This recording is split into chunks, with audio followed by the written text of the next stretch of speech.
사도행전 7장 38절 말씀. 스데반 집사가 전도 설교 한번 하고 돌에 맞아 순교합니다. 그런데 창세기 사도행전 첫 부분에 베드로도 성령 충만해서 예루살렘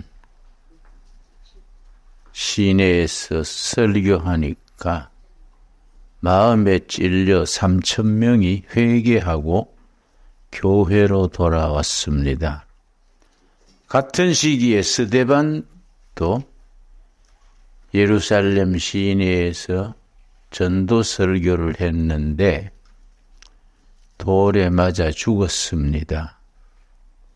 사도행전 7장은 스데반이 순교하던 내용인데 사도행전 읽으면서 우리가 생각해야 될 것은 스데반도 성령 충만해서 전도 설교했고 베드로도 성령 충만해서 전도 설교했는데 베드로는 3,000명이 회개하고 교회로 들어왔고 스데반은 돌멩이 3,000개 날아와서 맞아 죽었습니다. 근데 성경에서는 둘 다 성령 충만해서 설교했다고 되어 있습니다.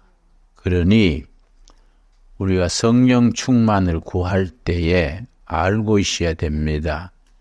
베드로같이 3,000명 회개하고 영광받는 길도 있고 스데반 집사처럼 돌멩이 3,000개 맞아 죽는 길도 있으니까 우리가 그걸 주문할 수는 없지요. 주님, 나는 스데반식으로 말고 베드로식으로 부탁합니다. 그럴 수는 없지요. 그러니까 성령 충만할 기도가 응답받을 때에 양쪽 길이 있다는 것을 각오를 해야 합니다. 내 친구 목사들이 김진홍 목사는 왜 맨날 험한 길만 찾아다니냐? 왜 강남 같은 데 딱 자리 잡고 목회했으면은 큰 교회 좀 편하게 목회할 텐데 왜 그렇게 변두리 고생길만 찾아드냐? 우리 신학교 동기들이 나한테 그렇게 아쉽다고 말하면 글쎄 나는 스데반 계통이겠지. 예? 계통이 다르면 그래 되는 거야. 네, 그런 얘기를 하곤 했었습니다. 사도행전 7장 38절 시내산에서 말하던 그 천사와 우리 조상들과 함께 광야 교회에 있었고 스데반 집사가 전도 설교하면서 우리 조상들이 광야 교회에 있었다. 광야 교회는 어디냐? 민수기 전체가 광야 교회입니다. 민수기 1장 1절 찾겠습니다. 민수기 1장 1절에 홍해바다는 건넜는데 요단강 건너기 전 그 시내 광야 시나이 데저트 우리 성경에는 광야로 되어 있지만은 영어 성경에는 사막 광야 시내 시나이 데저트 사막으로 되어 있습니다. 그 40년입니다. 40년. 키로 수로는 400km인데 근데 실제는 40년을 거기서 행진했습니다. 광야교회 40년을 지냈습니다. 민수기 1장 1절 이스라엘 자손이 애굽 땅에서 나온 후 둘째 해 둘째 달 첫날에 여호와께서 시내 광야 회막에서 여호와께 말씀하여 이르시되 너희는 이스라엘 자손의 모든 회중 각 남자의 수를 그들의 종족과 조상의 가문 따라 그 명수대로 계수할지니 광야로 나와서 인구조사, 인구 센서스를 실시했습니다. 그래서 민수기입니다. 백성민 헤아릴 수, 인구조사를 했다고 어느 지파 몇 명, 어느 지파 몇 명, 민수기인데 민수기 시작할 때에 첫 번째 인구조사 했고 가나안 땅 들어가기 직전에 요압 평지에서 두 번째 인구조사를 했습니다. 그래서 민수기라는 제목이 붙었는데 민수기의 원래 제목은 광야에서입니다. 광야에서. 원래 제목이 훨씬 더 영적이고 좋은 제목인데 그 제목이 언제 바뀌었느냐? 예수님 오시기 전 한 170여 년 전에 그 당시에 학자들 70인이 모여서 히브리어 성경을 헬라 성경으로 번역을 했습니다. 그걸 70인역이라 하는데 그때 광야에서란 제목을 민수기로 바꾸었습니다. 자, 원래 제목이 참 좋습니다. 광야란 말은 히브리 말로 미드바르입니다. 미드바르. 요걸 잘 기억하십시오. 미드바르에서 40년을 행진했는데 거기에는 광야란 곳은 어떤 곳이냐? 미국의 브릿지만이라는 아주 유능한 구약학자가 광야는 어떤 곳이냐? 아무것도 없음의 자리. The place of nothingness. 아무것도 없는. 낮에는 태양빛이 내려 쪼이고 돌 밑에 전갈이 숨어 있고 또 모래더미에 그 불뱀은 세계 3대 독사 중에 하나입니다. 한 20cm 되는 짧은 뱀인데 모래 속에 몸을 딱 묶고 머리만 밖으로 내 있습니다. 지나칠 때 모르기 쉽지요. 그러다가 지나가면은 콱 물면은 20초 안에 신경이 마비돼서 죽습니다. 그게 불뱀입니다. 불뱀. 모래 속에 불뱀이 있고 바위 밑에는 정갈이 있고 태양은 내려 쪼이고 밤에는 또 기온이 급강합니다. 참 인간이 살아가기 어려운 nothingness, 아무것도 없음의 자리, 그렇게 말했는데 이 광야 미드바르입니다. 그걸 40년을 행진을 하면서 그 고통이 얼마나 심했겠습니까? 민수기의 주제는 훈련입니다. 훈련. 고난을 통한 훈련. 훈련에는 고난이 따릅니다. 그 고난의 기간이 몇 년이랬다는 겁니까? 40년. 실제는 홍해바다에서 요단강까지 400km이기 때문에 우리들이 천천히 걸어도 20일이면 걷지요. 청년들이 부지런히 걸으면 열흘이면 걷지요. 우리 둘의 마을에 둘의 국제학교가 있는데 이번에 졸업생들이 어디로 가느냐 하면은 스페인의 산티아고 가는 길. 우리 아들이 인솔 해서 졸업생 남녀 학생 전부 이래 배낭 메고 중간중간 밥에 먹어가면서 그걸 걷는 게 졸업여행입니다. 졸업여행. 그게 820km입니다.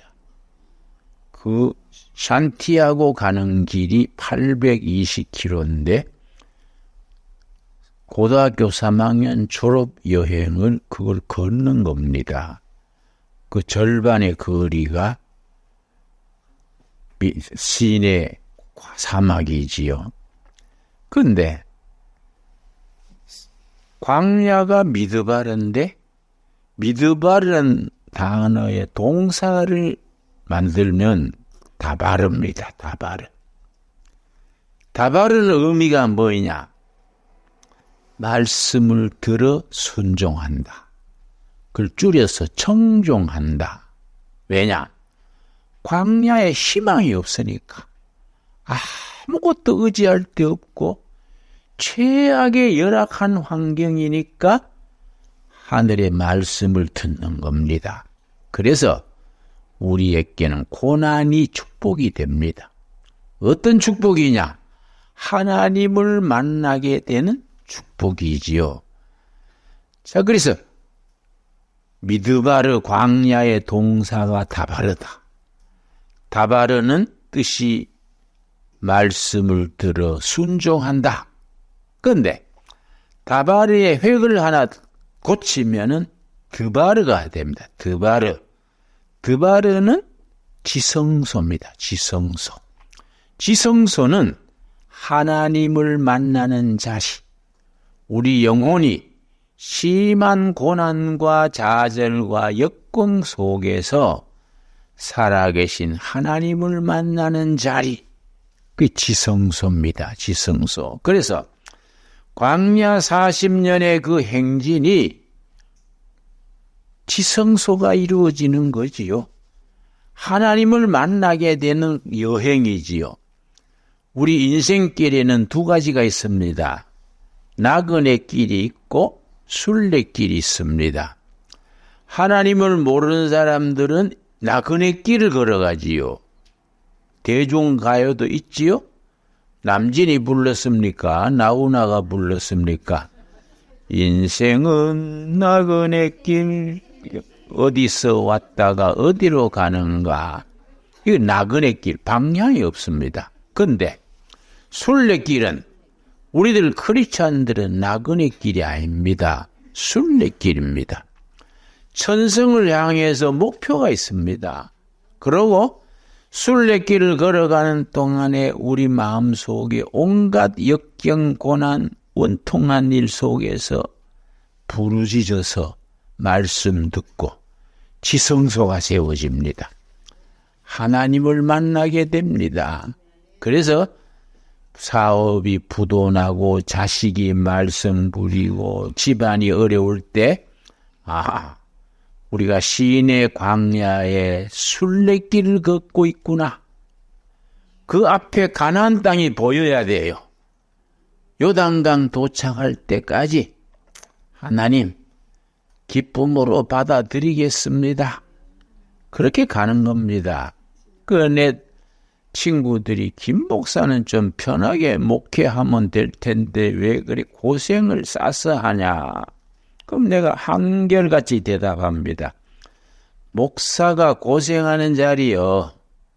목사가 편하면 자기한테 손해요. 응? 목사는 고생을 통해서 하나님과의 거리를 좁히고 영적인 체험이 있고 순례길에 바로 가는 거이지요. 왜냐? 가끔 목회자도 길 잃어버리면은 엉뚱한 데로 나가가지고 총회장 되니 출마하니 그러다가 마지막에 종 치는 사람들이 있습니다. 내 계명대학 친구고 신학교 친구인데 안양에서 개척을 해가지고 몇천 명 되는 교회 됐어요. 한 7,000명 이렇게 되는 교회.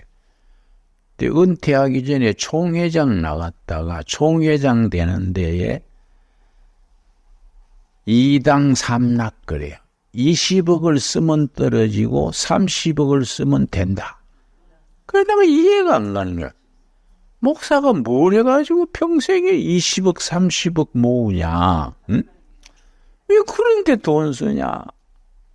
그런 거 하지 말고 열심히 목회하면 되지. 그 총회장 뭐 한다고 해? 20억 30억을 쓰냐? 안돼. 그래도 한번 총회장이 귀한 자리인데 한번 해야지. 30억을 썼는데 떨어졌어요. 그리고 그 교회에서 당회에서 총회장 된다고 동서남북 뛰어다니면서 목회를 등한시했다가 목사님 그만 사임해 주시지요. 그러면서 불명예 제대를 한 거예요. 그러니까 순례길이 나그네길이 돼버리면 안 된다. 그죠? 그래서 민수기의 이 주제가 굉장히 중요합니다. 영적 훈련을 왜 받느냐? 순례길에 성공하기 위해서. 그래서 민수기 9장 23절이 민수기서의 주제가 됩니다. 9장 23절 말씀. 우리도 오늘 순례길을 걷게 되는데 나그네길이 되지 말고 순례길을 함께 걷게 되기 바랍니다. 저는 오늘은 저도 같이 걷겠습니다만은 순례길로 찬송 부르며 좋은 얘기하며 자꾸 돈 걱정, 아들 걱정, 자꾸 걱정하지 말고 그저 성령이 함께 하신다. 기쁨으로 걷는 순례길 되기 바랍니다. 민수기 9장 23절 곧 그들이 여호와의 명령을 따라 진을 치고 여호와의 명령을 따라 행진하고 또 모세를 통하여 이르신 여호와의 명령을 따라 여호와의 직임을 지켰더라. 순례길 40년을 딱 요점을 정리해서 여호와의 명을 따라 3번 나와요. 여호와의 명을 따라 진치고, 두 번째 뭡니까? 행진하고, 셋째 각자의 직임을 지켰다. 직임이 영어로는 미니스트리인데 성가대 직임, 주차위원 직임, 헌금위원 직임, 설교 목사 직임, 이걸 공동목회 그래요. 영어로 whole people of God. 모두가 하나님의 백성으로 각자 자기의 미니스트리가 있다. 그 직임을 지켰더라. 그런데 여호와의 명령을 따라 진쳤다는 것이 먼저입니다. 어제 창세기 1장에 공부했지요. 저녁이 되고 아침이 되니 첫째 날, 둘째 날, 저녁에 안식이 먼저입니다. 그러고 안식을 하고 아침에 출발합니다. 이 광야길을 행진하면서도 자리 잡고 안식하는 게, 진치는 게 먼저입니다. 그러고 안식하고 나서 뿔나파를 뚝 불면은 성막이 먼저 움직입니다. 그 지성소를 모시는 성막이 움직이면은 동서남북의 세 지파씩 12지파니까 세 지파씩 이제 움직여서 행진합니다.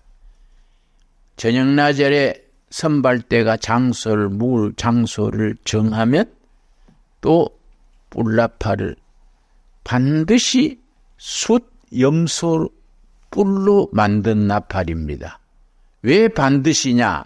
그 성경을 전체로 이해해야 됩니다. 창세기 22장에 아브라함이 하나님께서 네 백세 얻은 아들을 내게로 바쳐라. 모리아 산에 가서 바쳐라 했지요. 무조건 순종했습니다. 아브라함의 신앙을 순종하는 신앙이라 하는데, 산에 가서 아들을 건져 구약의 제물은 죽여서 피 흘리고 바쳐야 하니까 아들을 묶어서 제물로 만들려고 칼을 갖다 대려 하니까 하나님의 사자가 아브라함아, 네 아들에게 손대지 말아라. 네 믿음이 그만하면 됐다. 훈련에 합격한 거예요.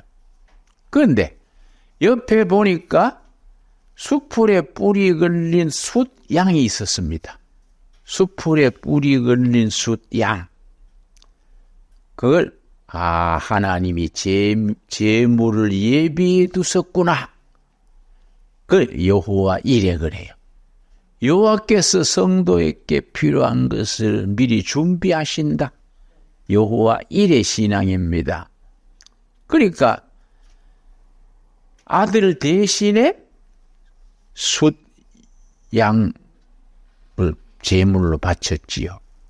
그래서 그 숫양뿔로 나팔을 만듭니다. 그 성경 읽을 때에 나팔 불었다 하면 숫양의 뿔이구나. 창세기 22장에 모리아산에서 아들을 바치려다가 아들 대신에 준비된 양 여호와 이레 그 수양이로구나. 이렇게 이제 전체를 이해할 수 있어야 됩니다. 자, 14장 28절 말씀. 중요한 요점만 짚어갑니다. 14장, 민수기 14장 28절 말씀. 바란 광야에서 있었던 사건인데 14장 28절. 그들에게 이르기를 하나님을 원망하고 불평하고 차라리 애굽으로 돌아가자. 이런 백성들을 향해서 하나님이 노하셨습니다. 여호와께서 이르기를 여호와의 말씀에 내 삶을 두고 맹세하노라. 너희 말이 내 귀에 들린 대로 내가 너희에게 행하리라. 아이고 망했네 그 말이 하나님께 들리면 그래 너희 소원은 망하는 기냐? 망하게 해준다. 갈렙과 여호수아는 승리합니다. 그러니까 그 말이 들리면 그래 너희가 승리하는 거냐? 승리하게 해줄게. 너희 말이 너희 기도가 너희 대화가 내 귀에 들리는 대로 너희에게 해준다. 이해 갑니까? 절대 부정적인 말을 하는 게 아닙니다. 나는 설교할 때나 대화할 때 항상 긍정적인 말을 합니다. 항상 희망을 주고 긍정적인 말을 하고 우리나라가 나라나 교회가 어렵지만은 이게 오히려 광야교회 신의 광야교회 훈련이다. 훈련 끝에는 뭐 기다립니까? 축복이 기다리는 거예요. 왜 훈련시키느냐? 축복을 주려고 축복을 받을 자격을 갖추게 하는 것이 훈련입니다. 아멘 하십니까? 여러분의 가정에 자식들 중에 어렵게 막 힘들면은 제가 지금 시내 광야에서 지금 훈련받고 있구나. 위에서 기도해 줘야 돼요. 야 힘내라. 부모가 할 일은 기도로 밀어주는 거다. 네가 스스로 일어나라. 이런 훈련이 필요합니다. 나는 고등학교 시절에 실컷 방황하다가 1년 반을 무전여행하다가 돌아와가지고 전라도 여수 오동도라는 섬이 있어요. 오동도 아주 아름답습니다. 그래 여수 자체가 아름다울 여자지요. 여수 오동도에 가서 1년 반 만에 내가 오동도 동백꽃 밑에 무릎 꿇고 회개했어요. 하나님 나 이제 그만 다니고 우리 어머니 밤낮 눈물로 기도하시는데 집에 가서 공부하겠습니다. 그리고 이제 여수에서 배 타고 통영 내려가지고 낙동강 그 뚝을 걸어서 집에 간 거지요. 근데 그런 과정 속에서 내가 어머니한테 가서 어머니 내가 이제 고만 다니고 공부하랍니다.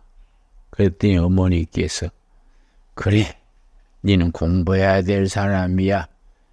네 아버지 돌아가실 때 나한테 유언이 뭔지 아냐? 자식 교육 부탁합니다. 특히 셋째를 부탁합니다. 내가 셋째거든요. 형님, 누님, 내 셋째.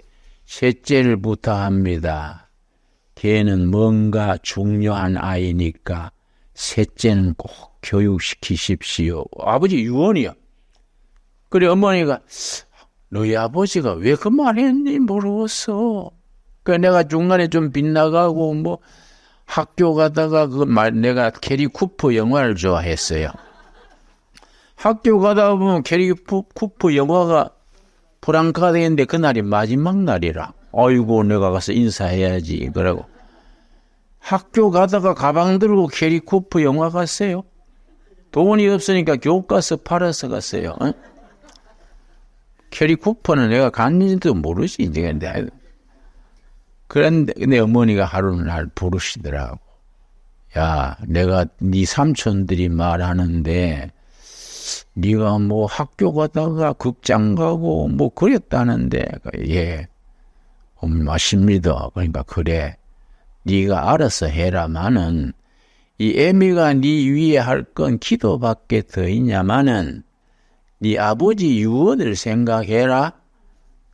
그 말밖에 안 했어요. 근데 내가 이제 1년 반 만에 돌아와가지고 공부를 이제 마음 잡고 해가지고 수능고사, 그때 이제 경북고등학교에서 수능고사를 시험 쳤는데 아침에 수능고사가 오전 오후까지 하루 종일 쳐요. 출발하면서 어머니 도시락을 주셔야지요. 그러니까 도시락이 없다. 이러는 거예요. 어머니 다른 날도 아니고 이 대학교 학력고사인데 도시락 없으면 어떡합니까? 그러니까 우리 어머니가요. 남자가 알아서 해결해야지. 없는 도시락 달라고 하면 애미 마음이 아프자냐? 그러고 어머니 돌아앉았어요. 아마 어머니 그때 돌아앉아서 눈물 닦았던 것 같아. 할 수 있습니까? 뭐 그냥 같이요.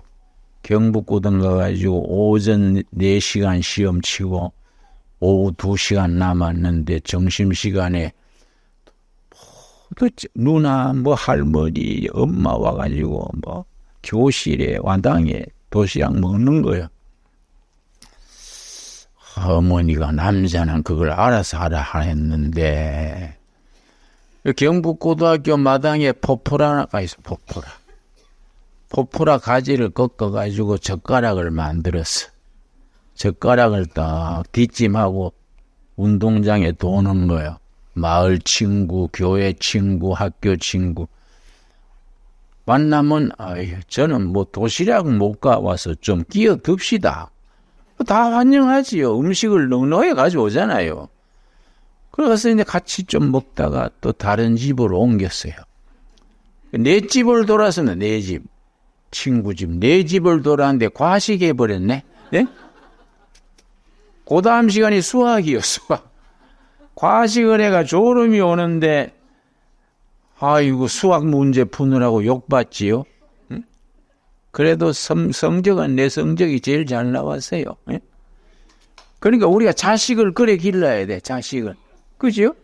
요새 엄마들 자식 기르면 오야 해가지고 애들이 안 먹는데, 그냥 텀맥 따라다니며 먹여.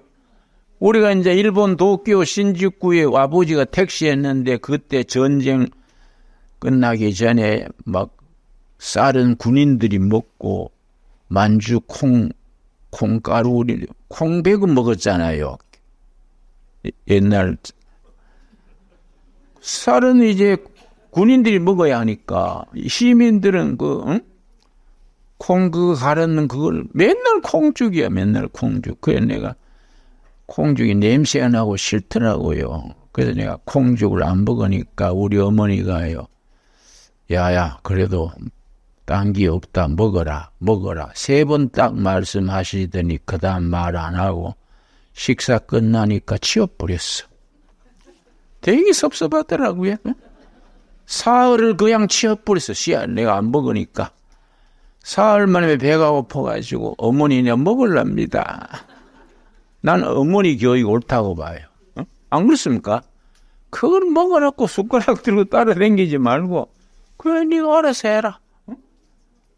그럼 3일간 콩죽을 치워버리니까 지가 안 먹고 어떡할 깁니까? 나중에 사흘 굶고 먹으니까 콩죽이 꿀맛이더라고요. 나는 그런 교육 방법이 옳다는 거예요. 난 우리 어머니이긴 하지만은, 왜냐 하나님이 우리를 그렇게 훈련시키는 거예요. 훈련 뒤에는 뭐가 있느냐? 축복이 있는 거지요. 그래서 신명기 민수기 14장 28절이 너희 말이 내 귀에 들리는 대로 내가 너희에게 갚아주겠다. 이해 갑니까? 절대 부정적으로, 비관적으로 말하는 거 아니에요. 항상 긍정적으로. 빌립보 4장 13절 메모하십시오. 빌립보 4장 13절. 내게 능력 주시는 자 안에서 내가 모든 것을 할 수 있느니라. 나로서는 실패했는데 누구 안에서? 예수님 안에서 할 수 있다. can do spirit 그래. can do spirit. 할 수 있다 정신. 나로서는 안 됐는데 예수님 안에서 할 수 있게 하시는 거예요. 할 수 있다 정신. can do spirit. 예. 신앙에게 주시는 축복의 말씀이지요. 그러면 민수기의 훈련을 거쳐서 그 다음에 신명기는 축복이요. 훈련을 받았으니까 축복받을 때가 됐잖아요. 그 신명기는 축복입니다. 신명기 1장 1절.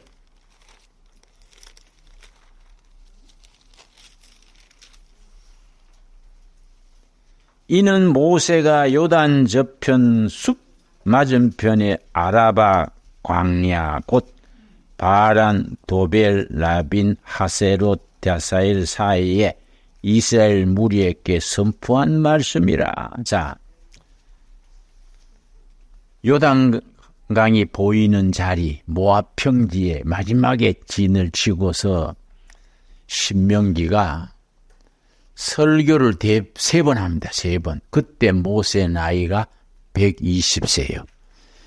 120세 설교 3번 딱 하고 한 달 뒤에 죽습니다. 가나안 땅을 바라보면서 모압 편지에 죽습니다. 지금까지 모세의 무덤을 찾지 못합니다. 고고학자들은 지금도 찾고 있어요. 모압 평지 부근에서. 그런데 설교 3번 딱 하고 하늘나라로 떠났는데 신명기 마지막 장 34장 7절에 모세가 120세나 눈이 흐리지 아니하였고 기력이 쇠하지 아니하였더라. 여러분, 오래 사는 게 문제가 아니라 모세처럼 살기 바랍니다.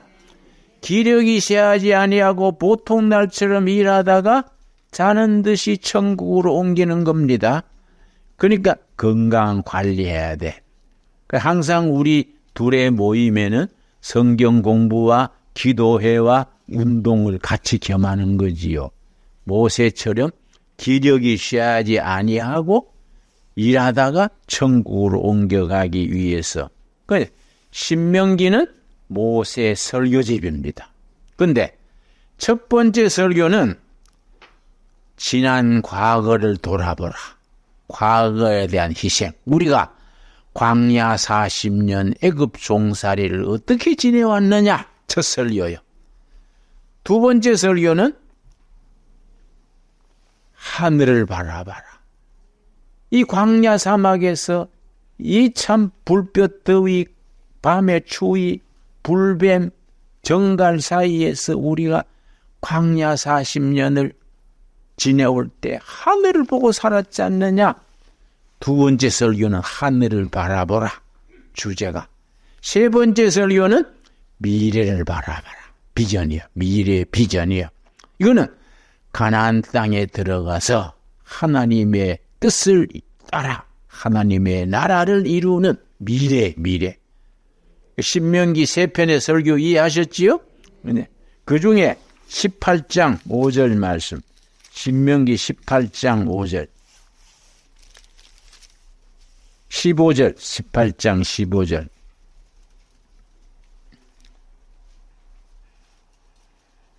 너 하나님 여호와께서 너희 가운데 내 형제 중에서 너를 위하여 나와 같은 선지자 하나를 일으키시리니 너희는 그의 말을 들을지어다.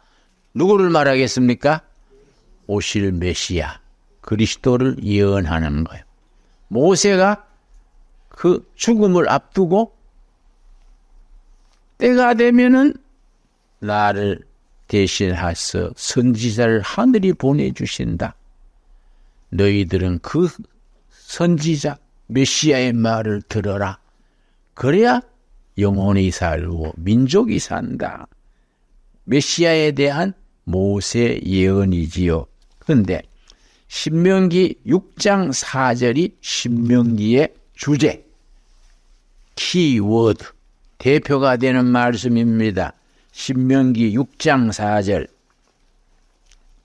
그래서 들어라 이스라엘아 이래 시작하는데 들어라가 히브리 말로 쉐마요.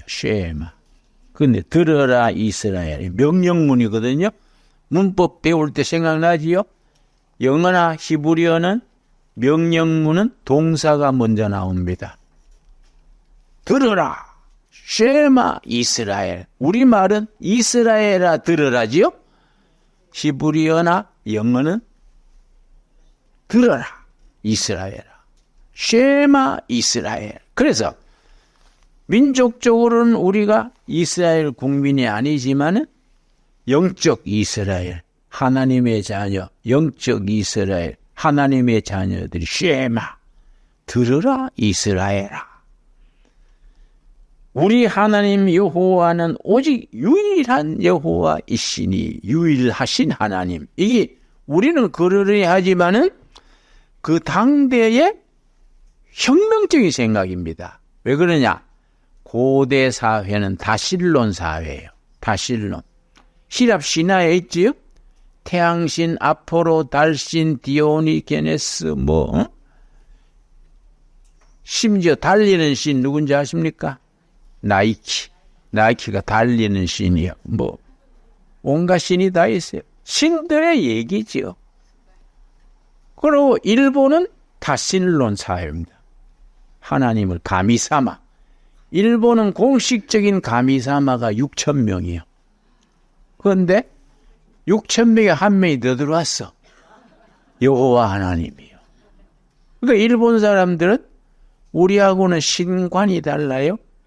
일본 교회 가서 집회를 했는데 일본 도쿄대학 일본인 교회 집회를 했는데 점심시간에 교회 식당에서 식사를 하더라고요. 내 앞에 앉은 청년의 회장이요.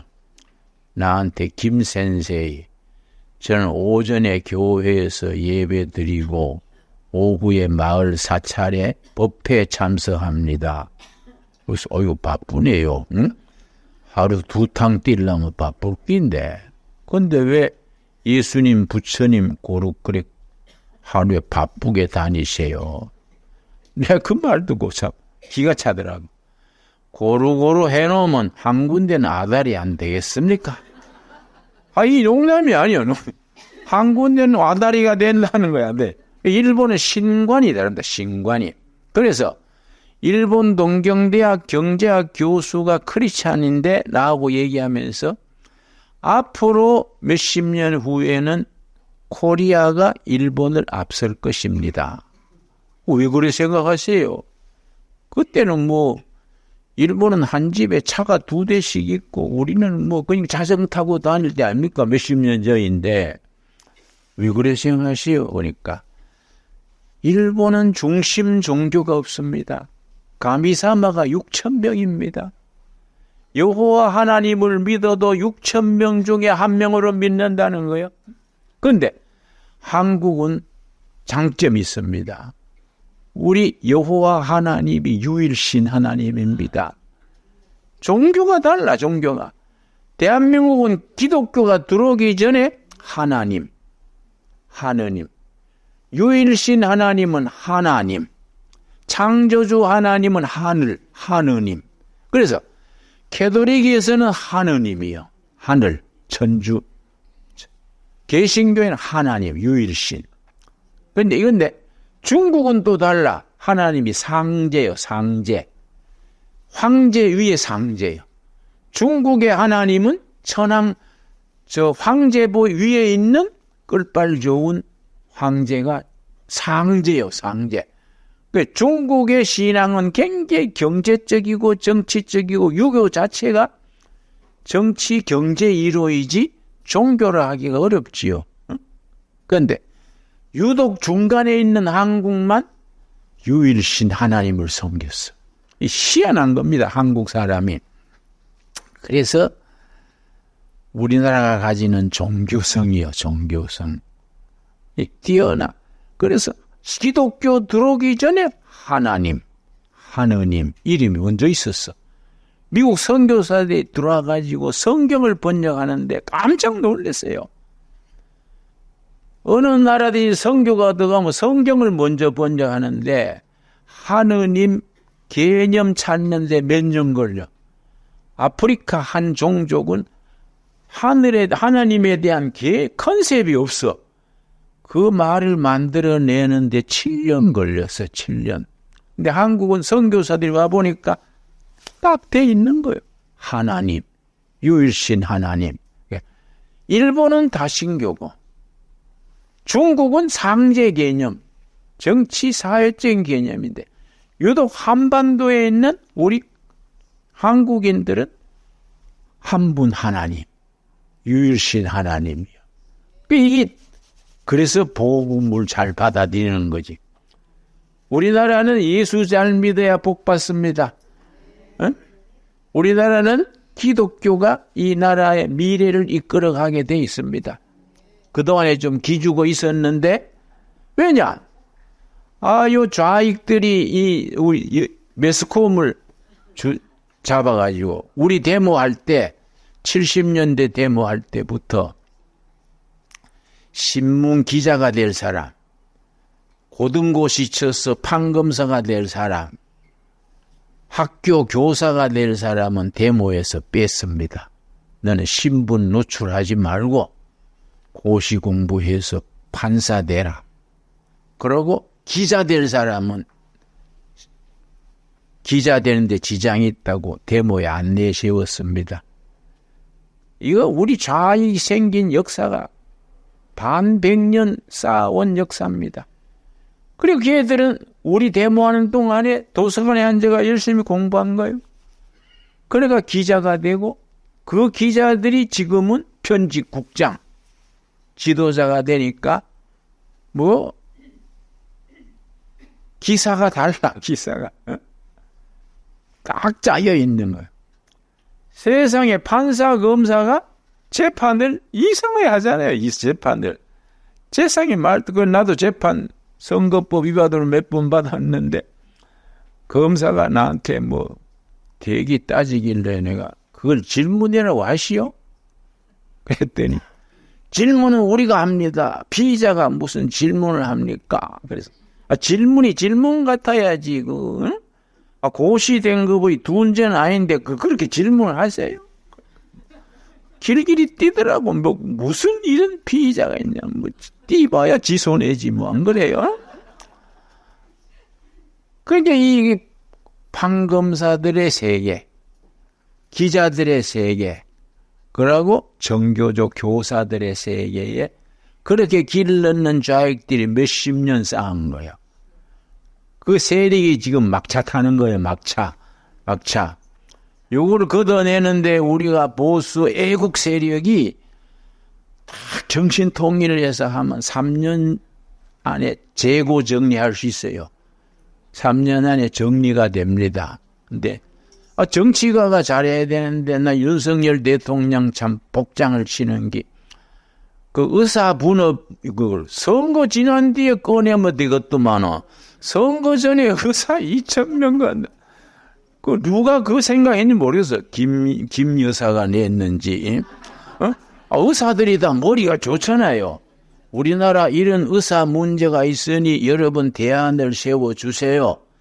여러분이 인원해서 정책을 내면 우리 정부가 실행하겠습니다. 이 정치 아니야? 내가 그러면 그래 해. 무조건 청와대에서 의사 2,000명 정원 증가 발표하니까 의사들이 따릅니까? 지금까지 끌고 있잖아요. 그래서 내가 참 그 고등고시를 9년 만에 됐거든. 그 사람이 뚝심은 좋은데 눈치가 없어. 그래서 근데 내일 9번째 고시를 내일 치는데 친구 집에 초상이 났어. 내일 고시 칠 사람이 또 지방 충청도까지 또 문상을 갔네. 응? 버스 타고 문상 가는데 육법전서를 들고 갔어. 평소에 안 보던 뒤편을 보고 버스에서 봤는데 시험에 곡이 났네. 그래가 돼서 그 사람이 그러니까 희한한 사람이요. 예. 아이 왜 때를 분별해가지고 이걸 판단을 잘해야지.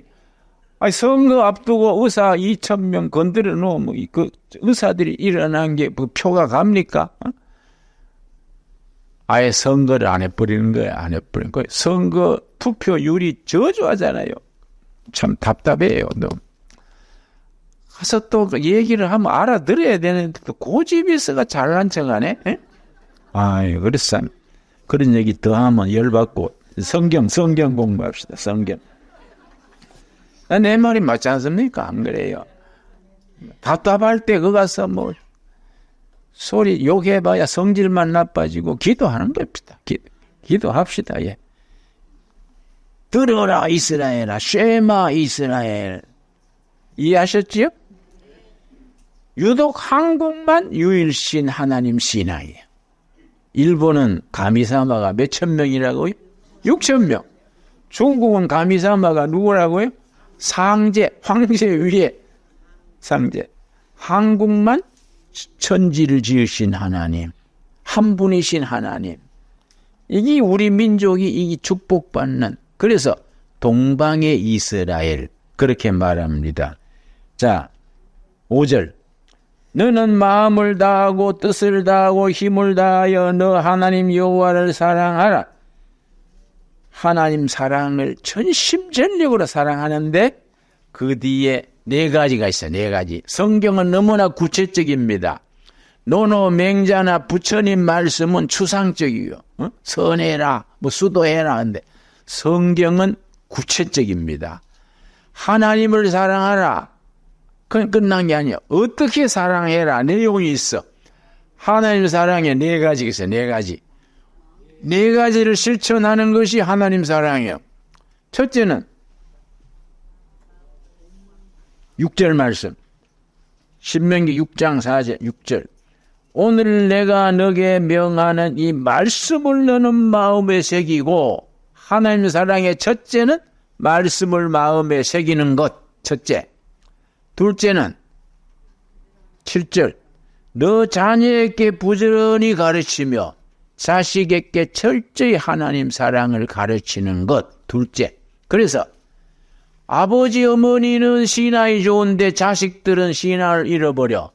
이거는 쉐마 이스라엘을 지키지 못한 거지. 책임 있죠, 부모가. 그렇지요? 세 번째, 너 이웃을 너 몸같이 사랑하라. 이 세 가지가 신명기에 나오는 하나님 쉐마 이스라엘의 골자입니다. 세 가지 야무지게 기억했습니까? 예. 신명기의 주제는 축복입니다. 8장, 7장, 7장, 신명기 7장. 신명기가 민수기에서 40년 훈련 받았으니까 이번에 뭐 할 자리입니까? 축복받을 자리죠. 그러고 신명기 다음에 여호수아는 가나안 땅에서 축복을 누리는 게 여호수아예요. 그러면 7장 12절. 너희가 이 모든 법도를 듣고 지켜 행하면, 이걸 조건부 축복 그래요. 조건부 축복. 영어로는 conditional blessing. 조건부 축복. 예수 믿고 성령 받았다고 다 복 받는 거 아닙니다. 예수 믿고 성령 받았는데도 축복받을 실천이 있어야 축복이 오는 거예요. 이걸 조건부 축복. 그러나 예수 믿고 구원받는 거는 믿으면 다 구원받아. 무조건 구원이요. 무조건. Unconditional salvation. 축복은 conditional blessing. 이해 갔습니까? 그게 듣고 지켜 행하는 조건으로 너 하나님 여호와께서 너 조상들에게 맹세하신 언약을 지켜 너에게 인애를 베푸실 것이라. 하나님의 법을 지켜 행해라. 인애가 내린다. 첫째 복이 뭐냐? 13절. 13절 15절에 네 가지 복이 나옵니다. 네 가지 복을 약속했습니다. 가나안 땅 들어가서 네 가지 복을 누린다. 이걸 사중 축복 그래. 사중 축복. 자, 곧 너를 사랑하시고 복을 주사 너를 번성하게 하시되 너게 주리라고 너 조상들에게 맹세하신 땅에서 너 소생에게 은혜를 베푸시며. 첫째, 자식 축복. 너 소생에게 은혜를 베푸시며. 자식 축복입니다.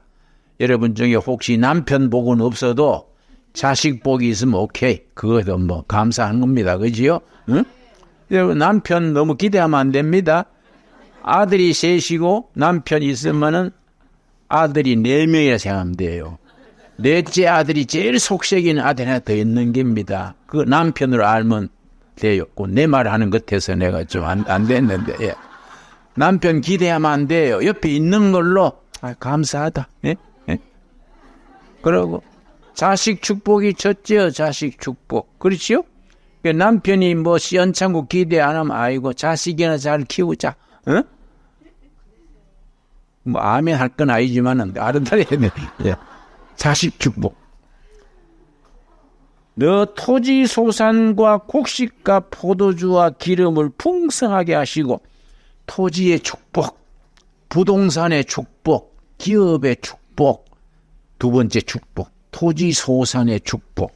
세 번째, 소와 양을 번식하게 하시리니 요즘 말하면 동산의 축복. 소떼, 양떼, 현찰, 동산, 동산의 축복. 번식하게 하시리니. 그 다음에 세 가지 복이 나왔지요. 첫째 무슨 복이지요? 자식 축복. 둘째 토지 축복. 세 번째 동산의 축복. 현찰이지, 현찰. 그리고 네 번째 15절. 여호와께서 또 모든 질병을 너게서 멀리하사. 건강 축복이요. 건강 축복. 여러분 건강 축복 받으시기 바랍니다. 예. 우리 집사람 하도 내가 고생을 시켜서 파킨슨이 걸려가지고 내가 짠해요. 그 밤에 알가 샀는 거 보면 내가 참, 아이고, 내가 너무 고생시켰구나. 그렇지만 어째 잘 유지하고 나가야 되지요. 예. 그래 내가 아주 자다가도 뭐 혹시 무슨 탈이 없나 잠 깨고 그럽니다. 부부가 제일이요, 부부가. 응? 그 나는 너무 일만 했는 걸 후회합니다. 너무 일만 했는 거. 응? 너무 일만 해가지고 가족을 안 돌보니까 고생하다가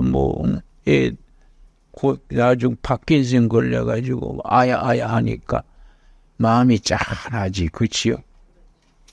그래도 파킨슨 걸려고 해도 오래 살아 있어야 되지. 미리 가면 그것도 좀 미안하잖아요. 응? 또 내 죽은 뒤에 오래 살아도 골치 아프잖아요. 누가 돌봅니까? 그러니까 비슷한 날 죽자. 내가 그러지. 예. 자, 딴 얘기 나왔습니다. 예. 자, 그 복을 어떻게 받느냐? 8장 3절이요. 네 가지 축복, 사중 축복을 어떻게 받느냐? 8장 3절. 너를 낮추시며 줄칩시다. 하나님이 망가지게 하는 걸 낮추시며. 우리 집사람 파킨슨 하는 것도 하나님이 낮추시는 거. 왜냐? 남편 김진홍 목사 철들어라고. 응? 네가 별거 아닌 게 설치고 다니지 마라. 응? 낮추심. 하나님이 망가뜨리는 겁니다. 누가 당하겠습니까?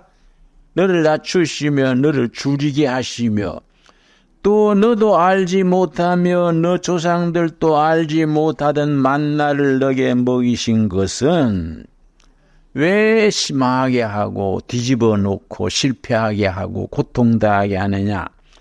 사람이 떡으로만 사는 것이 아니요 여호와의 입으로 나오는 모든 말씀으로 사는 줄을 너가 알게 하려 하심이라. 건강이 있어야 재산이 있어야 되는데 경제가 중요한데 그게 첫째가 아니다. 말씀 위에 경제가 있어야 된다. 그거 알게 해주려고 너를 뒤집어 놓고 실패하게 하고 자존심 상하게 하고 망가뜨린다. 굉장히 중요하지요. 그래서 예수님이 40일 금식하시고 첫 번 시험에 이걸로 대답했지요. 신명기 8장 3절 사람이 떡으로만 사는 것이 아니다. 여호와의 입으로 나오는 말씀이 있고 말씀 위에 떡 경제가 있어야 된다. 그 뜻이지요. 그런데 그 복을 그런 과정을 거쳐서 어떻게 주시냐? 한 절 더 읽겠습니다. 16절 말씀. 너 조상들도 알지 못하며 너 알지 못하던 만나를 광야에서 너게 먹이셨나니 이는 다 너를 낮추시며 너를 시험하사 낮추시며 시험하사 이해하셨지요? 마침내 너게 복을 주려 하심이었느니라. 마침내 줄을 칩시다.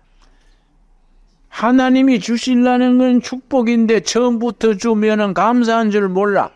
지 잘난 줄 알고 허랑방탕해버려. 마침내요, 마침내.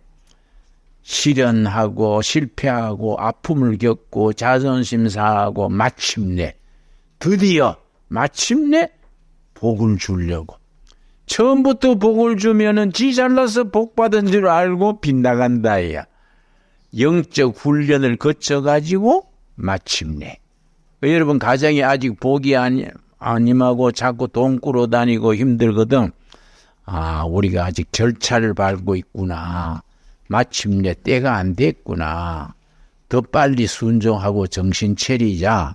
가족들이 단합해가 기도하고 손잡고 부르짖으면은 그만하면 복 줘도 되겠다. 마침내. 아멘 하시지요? 이게 아주 참 신명기 모세가 죽음을 한 달 앞두고 생명을 걸고 전한 설교입니다. 120세 노인이 이런 설교했다는 게 위대한 거 아닙니까? 이 말씀이 오늘 우리의 등이 되기 바랍니다. 기도하겠습니다. 하나님 감사합니다. 때를 따라 도우시는 아버지 은혜로 오늘 또 귀한 날 맞아서 아침 식사 예배 드리고 오늘 또 이렇게 걷기로 숲체험으로 났습니다. 길 위에 지켜주시옵시고 성령님이 오늘 임재하여 주시옵소서. 예수님 이름 받들어 기도드렸사옵나이다. 아멘.